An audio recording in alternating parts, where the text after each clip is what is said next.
SIR को लेकर पिछले दिनों में बहुत सारी धांधली हुई है। चुनाव के नतीजे अपने पास अपनी तरफ की बात है, एक तरफ की बात है, मगर चुनाव की जो सूची होती है, मतदाता सूची, वो फ्री एंड फेयर होना चाहिए। मगर एसआईआर के माध्यम से जो वोट जो है, जो संविधान को मानता है, उनको हटाने की जो साजिश की जा रही है, उससे महाराष्ट्र को और महाराष्ट्र के मतदाताओं को बचाने के लिए हम आज दोबारा चीफ इलेक्टोरल ऑफिसर से मिलने जा रहे हैं। सर कौन कौन रहेंगे साथ में? तब देखें। वोट काटने की आशंका है। जी हाँ, ये तो एसआईआर कोई ये सरकार ने लाया ऐसा नहीं। एसआईआर तो पहले भी था, 2012-13 में भी एसआईआर हुआ था, मगर उस वक्त किसी का वोट हटाया नहीं था। जो वैलिडेशन के बाद वहां मतदाता सूची बनाई थी, बिल्कुल उसी तरीके से एसआईआर हर राज्य में होना चाहिए। मगर इस बार भारतीय जनता पार्टी जो है वो वोटों को छांटने के लिए, काटने के लिए इस प्रकार से एसआईआर का गैर इस्तेमाल कर रही है। नॉर्वे की जर्नलिस्ट जिन्होंने प्रधानमंत्री से सवाल वो वसत लेंगे पेट्रोल डीजल को लेकर लोगों में पेट्रोल पंप पे बोर्ड लगे हैं, लोगों की लाइनें लग रही है। मुख्यमंत्री ने कहा है कि लोग पैनिक बाइंग कर रहे हैं, पैनिक बाइंग ना करें और इसलिए उल्टा चोर कोतवाल को डांटे, इस प्रकार से भारतीय जनता पार्टी का रवैया है। और ये जो स्थिति पैदा हुई है, ये सारे स्थिति में भारतीय जनता पार्टी उसके लिए पूरी तरीके से जिम्मेदार है।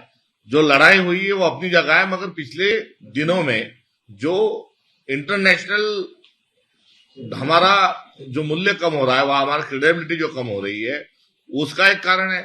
हम तेल कहां से ले, हम क्रूड ऑयल कहां से ले, ये अमेरिका तय करने वाली कौन होती है, उसका फैसला भी हम नहीं कर सकते। जो डॉलर के मुकाबले रुपए में हम जो क्रूड ऑयल ले सकते थे, उस पर भी जो पाबंदियां ट्रंप ने जो डाली है, उसके कारण ये सारा केवॉस जो है वो पैदा हुआ है।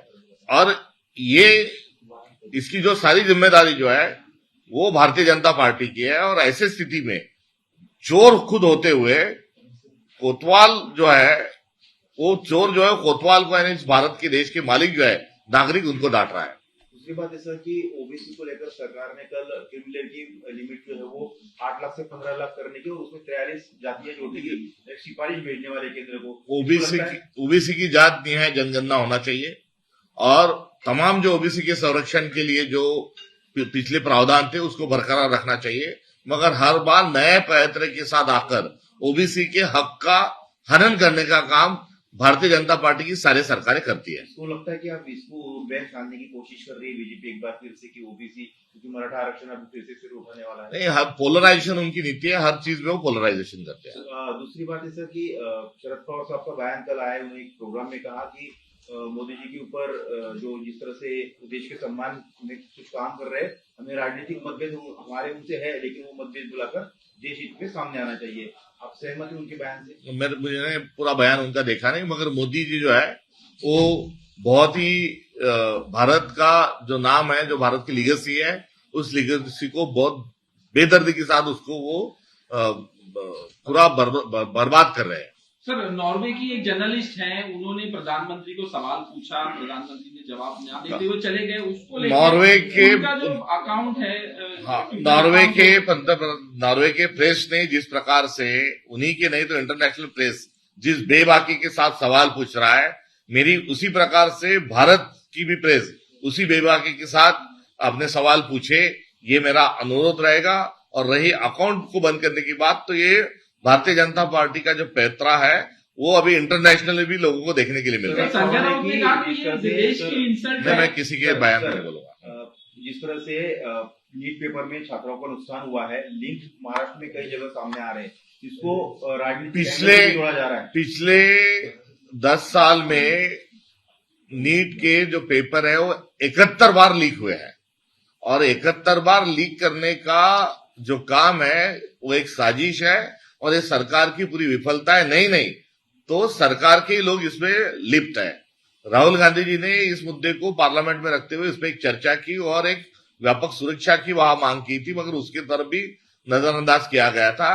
राजनीति का कहीं हो ना हो अपनी जगह है, मगर सरकारी जो है वो युवाओं का जिंदगी बर्बाद कर रही है। और नीट में जो पूरा जो फेल्यूर है वो भारत सरकार की विफलता है। सर उत्तर प्रदेश में राहुल गांधी मेरठ में है और ऐसे में योगी आदित्यनाथ का बयान आता है कि सड़क पर नमाज नहीं पड़ेगी, विधानसभा के चुनाव भी 2027 में, किस तरीके से? हर बात में पोलराइजेशन करना, हर चीज में पोलराइजेशन करना, ये आदत नहीं तो फितरत है भारतीय जनता पार्टी की। अरे आप क्रूड ऑयल नहीं ला सकते हो, बहुत डॉलर की तुलना में रुपया जो है वो बहुत ही बुरी स्थिति में जा पहुंचा है।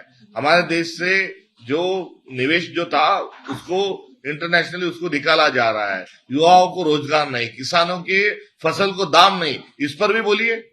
सर, जिस तरह से केमिस्ट एसोसिएशन जो है वो आज बंद रखा है, प्रोटेस्ट है, कल ट्रांसपोर्ट एसोसिएशन दिल्ली में प्रोटेस्ट कर रही है। सरकार जिस प्रकार से हमारे देश की अर्थव्यवस्था को चला रहा है उसी का ये आक्रोश है। Thank you.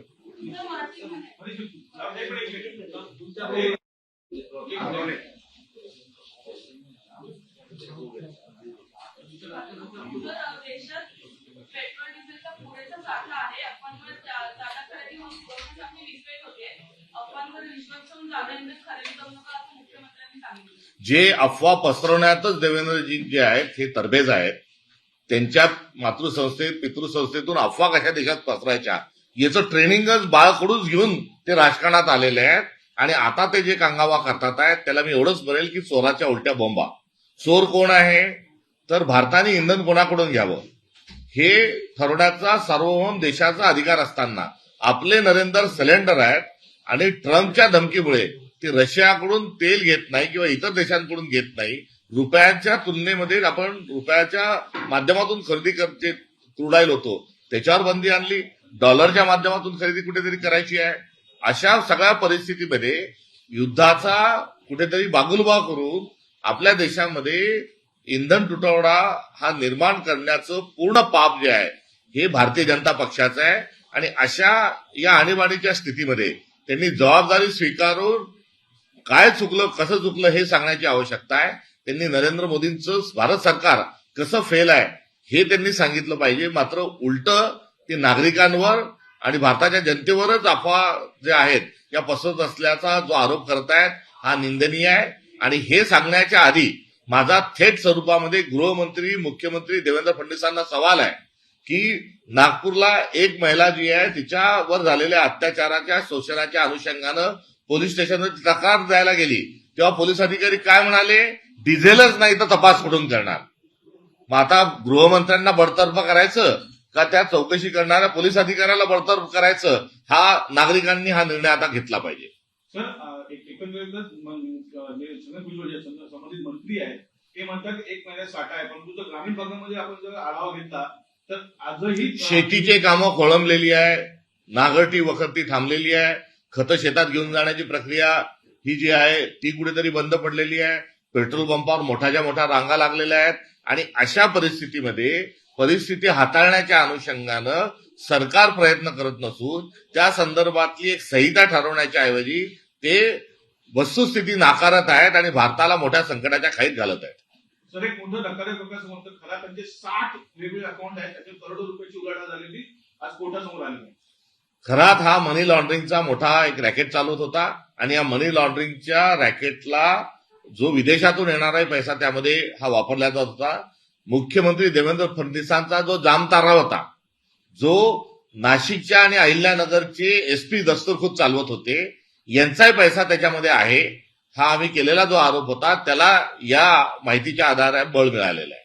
तर शरद पवारांनी पंतप्रधान मोदींचं कौतुक केलेलं आहे. ते म्हणतात की महाराष्ट्राची प्रतिमा देशात जपण्याचं काम पंतप्रधान करण्यात हे आपल्याला विसरून चालणार नाही आणि त्याला राऊतांनी सुद्धा पाठिंबा दिला।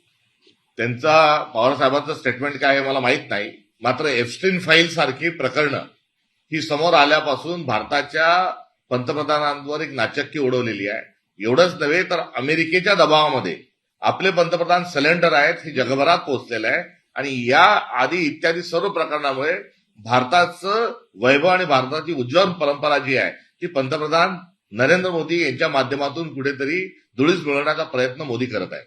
सर, नीट प्रकरण असेल किंवा पेपर फुटी प्रकरण असेल, शिक्षण अवस्था कुठेतरी या नीट परीक्षेचे पेपर याच वर्षी फुटले असं झालेलं नाही।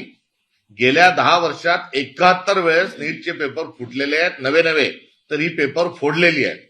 त्यामुळे सगळीदूर केंद्रित स्वरूपाची व्यवस्था आणण्याच्या नादात आता नीटचे पेपर फोडून करोडो विद्यार्थ्यांचं भविष्य हे नरेंद्र मोदी आणि भाजप सरकार हे बर्बाद करत आहे. हे कारस्थान आहे आणि त्यांना त्यांच्या मर्जीतलेच लोक ही कोणत्या शासकीय कार्यालयात किंवा अजून कुठे इकडे तिकडे घालायची असं नाही, तर आता डॉक्टरही त्यांच्याच मर्जीतले लोक घालण्याच्या अनुषंगानं शोषणावर आधारित ही व्यवस्था आहे. आणि नीट या पेपर फुटीच्या मागे भारतीय जनता पक्षाचा जो सरकार आहे ते जबाबदार आहे. सर आज तुम्ही निवडणूक आयोगाला भेटणार आहात. एसआयआरच्या माध्यमातून प्रत्येक राज्यांमध्ये मोठ्या प्रमाणावर मतदारांचे अधिकार डावलल्या गेलेले आहेत. एसआयआर काय आजच आणलेली प्रक्रिया नाही, याच्या आधी पण होती. 2011, 12, 13च्या दरम्यान महाराष्ट्रामध्ये जेव्हा झाली तेव्हा त्याचं व्हॅलिडेशन केलं, तेव्हा त्याची पडताळणी केली आणि मतदारांची एक सूची ही त्यावेळेस प्रकाशित केली. मात्र यावेळेस भारतीय जनता पक्ष हा स्वतःच्या सोयीनी मतदार यादी बनवून घेत आहे आणि निवडणूक आयोगाचा त्यांना संपूर्ण समर्थन आहे. या संदर्भामध्ये आम्ही आमचे निषेध नोंदवत असताना त्यात पारदर्शकता असली पाहिजे हा आग्रह घेऊन आज भेटत आहोत.